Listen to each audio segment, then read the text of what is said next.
নমস্কাৰ। সদৌ অসম অপাধিকৃত শিক্ষক কৰ্মচাৰী সংস্থাৰ তৰফৰ পৰা আমাৰ প্ৰতিজন শিক্ষাগুৰুকে অৰ্থাৎ অপাধিকৃত হৈ থকা শিক্ষানুষ্ঠানৰ বা বঞ্চিত শিক্ষকসকলৰ প্ৰতিটো পৰ্যায়ৰ প্ৰতিজন শিক্ষককে মই মোৰ আন্তৰিক শ্ৰদ্ধা আৰু সংগ্ৰামী অভিনন্দন যাচিলোঁ। শ্ৰদ্ধাৰ শিক্ষাগুৰুসকল, আমি কিছুদিন আগত সংস্থাৰ যি হোৱাটছএপ গ্ৰুপ আছে, এই হোৱাটছএপ গ্ৰুপত গুগল মিট কৰি আমি এটা সিদ্ধান্ত কৰিছিলোঁ যে 4 তাৰিখে কাউণ্টিং হ'ব।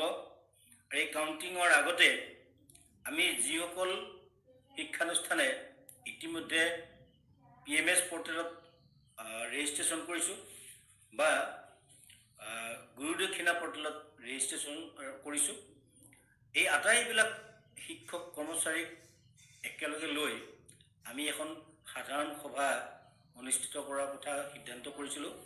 আৰু ইতিমধ্যে আমি ছ'চিয়েল মিডিয়াৰ যোগে আমি খবৰটো আপোনালোকক অৱগত কৰাইছিলোঁ যে 28 এপ্ৰিল তাৰিখৰ দিনাখনে দিনটো নিৰ্ধাৰণ কৰা হৈছিল, কিন্তু বিশেষ কাৰিকৰী কিছু কথাৰ কাৰণে আমি 28 তাৰিখৰ যিটো সিদ্ধান্ত, এই সিদ্ধান্তটো স্থগিত ৰাখি 30 তাৰিখৰ দিনাখনে অৰ্থাৎ 30 এপ্ৰিল বৃহস্পতিবাৰ হ'ব, সেইদিনাখনে আমি গুৱাহাটীৰ চানমাৰীৰ পূব গুৱাহাটী আদৰ্শ হাইস্কুলৰ যিখন ফিল্ড আছে, খেলপথাৰ আছে, এই খেলপথাৰত সভাখন অনুষ্ঠিত হ'ব।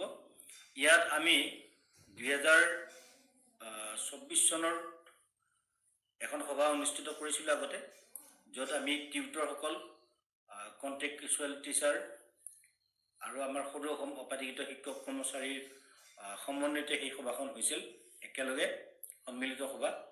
আৰু এই আগন্তুক যিখন সভা 30 তাৰিখৰ এই সভা, এই সভাখনত আমি সদৌ অসম অপাধিকৃত শিক্ষক কৰ্মচাৰী সংস্থাৰ তৰফৰ পৰা আমাৰ লগত বিগত দিনত যিসকল শিক্ষাগুৰুৱে সহযোগত আছে, যোগাযোগত আছে, তাৰ উপৰিও যিসকল শিক্ষক কৰ্মচাৰীয়ে এতিয়ালৈকে আমাৰ লগত সহযোগত নাই বা সংস্থাৰ লগত কোনো সহযোগিতাত নাই বা সংস্থাৰ লগত কোনো ধৰক যোগাযোগ নাই, তেওঁসকলকো আমি এই সভাখনলৈ আমন্ত্ৰণ জনালোঁ। সকলোৱে আহিব। প্ৰতিখন শিক্ষানুষ্ঠানৰ পৰা, নিম্ন প্ৰাথমিকৰ পৰা একদম মহাবিদ্যালয় পৰ্যায়লৈকে প্ৰতিখন শিক্ষানুষ্ঠানৰ পৰা যাতে প্ৰধানজনৰ লগত অতি কমেও আৰু এজন বা দুজন শিক্ষক প্ৰতিনিধি আমাৰ এই সভাত উপস্থিত হয়। আৰু এই সভাখনৰ যি উদ্দেশ্য অত্যন্ত জৰুৰী আৰু মহৎ উদ্দেশ্য, এই সভাখনে আমাৰ ভৱিষ্যত যি প্ৰাদেশিকৰণ প্ৰক্ৰিয়া আৰম্ভ হ'ব, এই প্ৰাদেশিকৰণ প্ৰক্ৰিয়াত কিছুমান চূড়ান্ত কৰ্ম নিৰ্ধাৰক কিছুমান সিদ্ধান্ত গ্ৰহণ কৰা হ'ব। আৰু ইয়াত আপোনালোক সকলোৰে সহযোগিতা আমি মনে প্ৰাণে কামনা কৰিছোঁ। আৰু বিশেষকৈ অনাগত দিনত আমি যথেষ্ট কাম কৰিবলগীয়া আছে। এই গোটেই কথাবিলাক আলোচনা হ'ব, সিদ্ধান্ত হ'ব। আৰু এটা কথা